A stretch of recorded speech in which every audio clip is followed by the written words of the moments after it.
And joining me now is the Coalition's campaign spokesperson, James Paterson. James, pretty articulate there from Chris Minns as to why the back to work policy matters in the public service. Why weren't you able to make that argument? Well, Laura, you're right. The Prime Minister has run a shameless scare campaign on this, and it was based on a lie. It was based on the lie that our policy was ever going to affect anyone outside the public service. But the truth is it has frightened people. People were afraid about the impact it would have on them. They have come to rely on flexible working arrangements in a modern economy, particularly in the middle of the Prime Minister's cost of living crisis, to make a modern family life work. And we didn't want Australians to be scared, particularly at a time, frankly, where people have enough worries when they're struggling to pay their bills, whether it's their electricity bill or their mortgage or their rent or their insurance, and when there are turbulent times ahead, when the global economic storm clouds are gathering. The last thing we need is the Prime Minister ramping up the fear about their fundamental working rights. And so we thought it was important to put that to bed, and we've put it to bed. It is crazy to me that we're talking about a global recession right now because of this trade war. Australia is not going to be unaffected. I mean, why don't any of the major parties seem to have any foresight at the moment? We're arguing over work from home, where if we have a recession, literally hundreds of thousands of people could lose their jobs. It won't matter if they're working from home or not.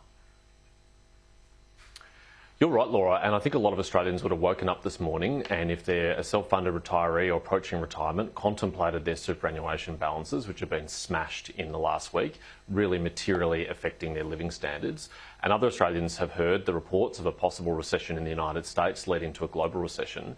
And then they would have heard the Prime Minister engaging in a reckless scare campaign, a baseless scare campaign, which was very politely and very delicately called out today by Professor Pat McGorry, who was asked this question, does he think the Coalition is planning any cuts? And he said no. He said this is bipartisan. He doesn't think that's happening.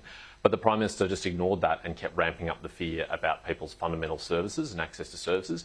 I think that's irresponsible. I think that is a failure of leadership. And I think the Prime Minister should just be honest, just tell the truth. If he's got such a good agenda to sell to the Australian people, well, sell that agenda, but don't tell lies about ours. All right, let's talk about mental health, because this government started the term by cutting those Medicare rebate visits from 20 to 10 for psychologists, and then they've finished the term with a $1 billion promise. I would argue they've really done nothing in between. So I'm tempting you to break this bipartisanship here on mental health, but it hasn't been bipartisan. Do you have a firmer, bigger commitment on youth mental health? Well, I think you put it very well there, Laura. The government is playing catch-up on mental health. As you say, they started by cutting those Medicare-funded mental health sessions that we increased to 20 down to 10. We've said all term we'll restore that. We've led the way when it comes to youth mental health, whether it's supporting Headspace or youth psychosis. In fact, we had an announcement just last week with Pat McGorry at a Headspace talking about the things that we're going to do around workforce, around all the serious challenges that we're facing. And Labor is just matching us today. They're just trying to catch up to us today. I think we've led on this. This is an area of public policy which you would hope to be bipartisan, that you would hope would be free of scare campaigns. But I think a desperate Prime Minister who cares about nothing more than his own re-election is even willing to weaponise youth mental health in the pursuit of that objective, and I think it reflects very badly on him. He was tempted not to do that today. He was trying to resist, wasn't he? But look, I'm going to ask you one final question, because although you're in Parramatta today, you are a Victorian. How do you think Victorians would feel about Daniel Andrews giving Anthony Albanese some backroom advice?